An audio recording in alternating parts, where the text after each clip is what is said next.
In this video, I'll show you how my team executed a BRRRR strategy in the expensive coastal market of San Diego, California, where we purchased a rundown duplex and converted it into a fully permitted triplex. I'll run you through the signs of distress that we identified, the way that we increased value, and essentially how we got $400,000 in equity and all of our cash out of the deal. Let's take a look.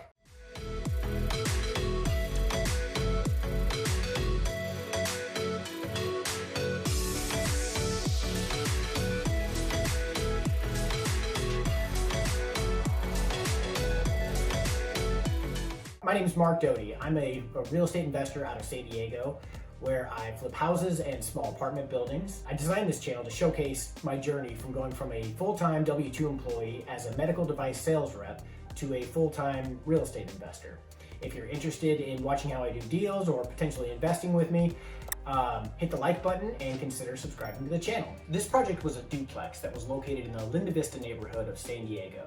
We originally found the deal on the MLS, so what I'm going to do now is I'm going to take you through the MLS listing and show you some of the things that stood out to us, and then I'll also take you through some pictures that we took from our original walkthrough. All right, here is our property. And remember, as we're going through here on the MLS listing and the pictures, we're looking for signs of distress, things that we can go in to improve about the property that will bring up the property value, but also things that will help us buy it at a discount.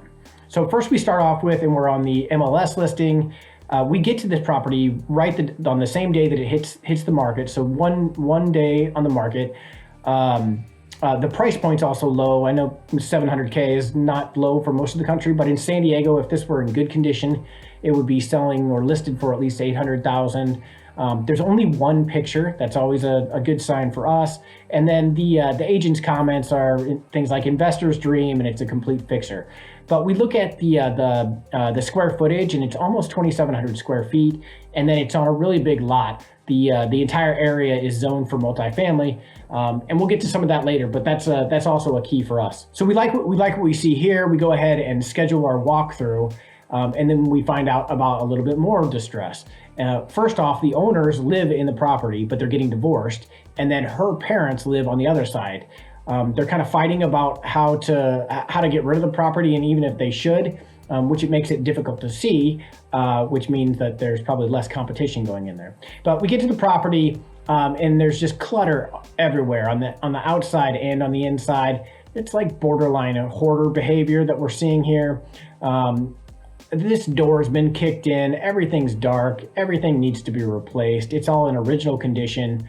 The wood paneling, all the appliances, the cabinets, the counters, just everything in all the units are very similar, and everything's gonna need to be replaced. Okay, so we like this one.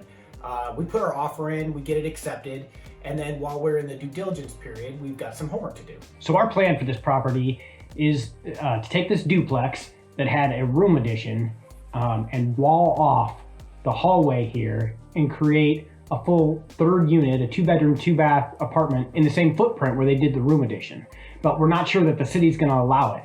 We think that they'll let us do it because it's zoned in an RRM11 zone, which means that there's one unit allowed for every 3,000 square feet in the lot size, and our lot's just over 10,000 square feet. So we take this plan into the city, ask them if they will let us do it with this particular property and the room addition. They give us the green light. They just tell us we have to go through the full plan submission process, which is grueling and takes forever. But as long as we do that and the plans check out to code, then we are good to keep going on the project. So the next thing we did was hire an architect to draw up our plans for the third unit and then submit those plans through the city development office. That process was going to take a while, so in the meantime, we began rehab on units 1 and 2. The idea was that we'd be able to rent those units out while we were going through plan check, and we'd be getting positive cash flow throughout the entire process. Our goals for the first 2 units were to open up the floor plan and give everything a fresh new look. We wanted the units to be easy to rent, but we wanted to rent them at a premium price point. We added a bathroom to each unit, moved a few walls, and replaced almost everything in both sides. After a few months of work, both units were fully rehabbed, both sides were rented, and the tenants were now paying for all of our holding costs moving forward throughout the rest of the project. This leads to the final phase of our project. We spent months working with our architect to get our plans approved by the City Development Office so that we could turn this room addition into a fully permitted apartment building. We cleaned up the outside and added fire sprinklers, then added gas and electric meters and sub-metered the water. So now all the tenants are responsible for their own utilities. When we started, this is what it looked like on the inside of that third unit.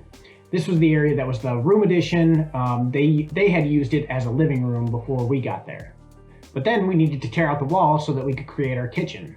We tore out all the drywall, installed plumbing and electrical so that we could add our kitchen. We needed to rip out the ceiling so that we could install our fire sprinklers. And this is what it looked like just right in the middle of that demo phase. And then this is what it looked like when it was all finished. New paint, new flooring, new mini splits, countertops, cabinets, stainless steel appliances.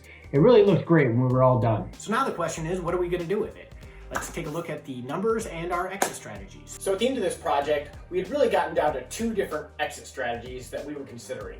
We were gonna either do the BRRRR technique, where we would recycle our capital and put it back into our next project, but also be able to hold the project long term. And then our other option was to put it on the market and sell it for a quick profit. Let's take a look at both those options. Here are the numbers that we've got for the BRRRR strategy. First, the purchase price was $700,000. We added $285,000 into the rehab and the holding costs for a total all-in value of $285,000.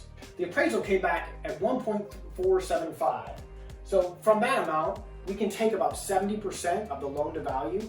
So we take a loan out of 1.032 million, pay back all of our capital, including the purchase price and all the rehab costs, and an additional $34,000 to do the loan origination and points on the cash out refi. We pay everybody back, have all of our capital out of the deal, and we've got an additional $13,000 tax-free that we're able to pull out of the project and divide among the original investors. The awesome part about this is now we've got $0 invested and 30% equity in a 1.475 million. So that comes out to an equity of $443,000 that we have invested in this property and none of our own cash there. Talk about a home run. Okay, so what if we flip the property? Some of our numbers are gonna be the same. We've got the same purchase price, the same rehab and holding costs, so we're still all in for $985,000.